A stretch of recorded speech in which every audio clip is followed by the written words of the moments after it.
قیامت کے دن تک دجال کے فتنے سے عظیم فتنہ کوئی واقع نہیں ہوا ہے اور نہ ہی واقع ہوگا۔ پیارے دوستو، قیامت کی عظیم اور ہولناک نشانی پر گفتگو کریں گے، جس سے نوح علیہ السلام کے بعد سارے انبیاء نے اپنی قوموں کو ڈرایا ہے، اور بات کریں گے ان عورتوں کے بارے میں جو دجال کا ساتھ دینے والی عورتیں ہیں۔ دوستو، اللہ کے نبی صلی اللہ علیہ وآلہ وسلم نے ارشاد فرمایا کہ قیامت کے دن تک دجال کے فتنے سے عظیم فتنہ نہ واقع ہوا ہے اور نہ ہوگا۔ دجال کے معنی غلط ملت کر دینے والا، جھوٹا، شاطر اور چال باز ہے، اور دجال کو اس لیے دجال کہا جاتا ہے کیونکہ وہ حق کو باطل کے ذریعے ڈھانپ دے گا، اور یہ اس وجہ سے ہے کہ وہ اپنے جھوٹ، تلبیس اور شاطرانہ چالوں کی وجہ سے اپنے کفر کو لوگوں سے چھپا لے گا، اور لوگوں کے سامنے یوں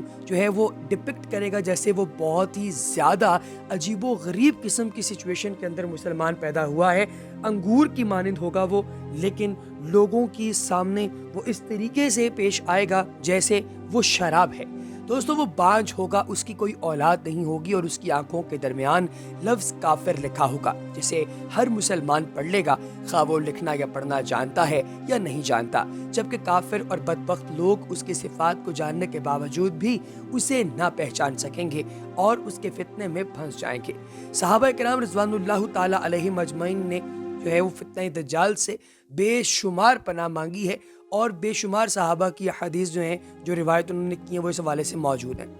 امام مسلم نے روایت کیا ہے، کہتے ہیں کہ رسول اللہ صلی اللہ علیہ وآلہ وسلم نے ایک دن صبح کو دجال کا ذکر کیا تو کبھی اس کو گھٹایا، کبھی اس کو بڑھایا، یہاں تک کہ گمان ہوا کہ دجال ان درختوں کے جھنڈ میں آ گیا ہے۔ پھر ہم کے پاس شام کو گئے تو آپ نے ہمارے چہروں پر اس کا اثر معلوم کیا، یعنی ڈر اور خوف۔ پھر آپ نے فرمایا، تمہارا کیا خیال ہے؟ ہم نے عرض کیا، یا رسول اللہ صلی اللہ علیہ وسلم، آپ نے دجال کا ذکر کیا اور اس کو گھٹایا اور بڑھایا، یہاں تک کہ ہمیں گمان ہو گیا کہ دجال کھجور کے ان درختوں کے پیچھے موجود ہے، یعنی اس کا آنا بہت قریب ہے۔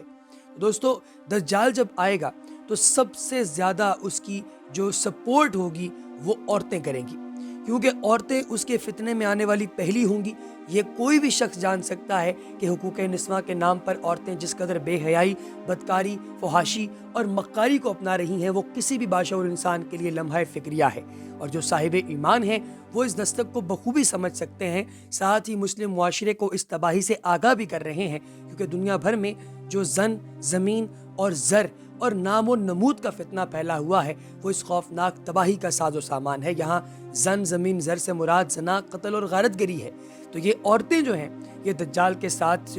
وہ شامل ہونا شروع ہو جائیں گی۔ پھر دجال ان میں سے بے شمار عورتوں کے ساتھ ہم بستری کرے گا، مباشرت کرے گا۔ وہ چونکہ بانجھ ہوگا لہٰذا اس کی اولاد تو نہیں ہوگی، لیکن یہ عورتیں جو دجال کے ساتھ ایک دفعہ ہم بستری کریں گی، دوبارہ اس کے پاس سے دور ہونے کا نام و نشان بھی نہ لیں گی، کیونکہ ظاہر ہے کہ وہ عام انسانوں سے مختلف ہوگا اور عورتیں اس سے لذت پا رہی ہوں گی۔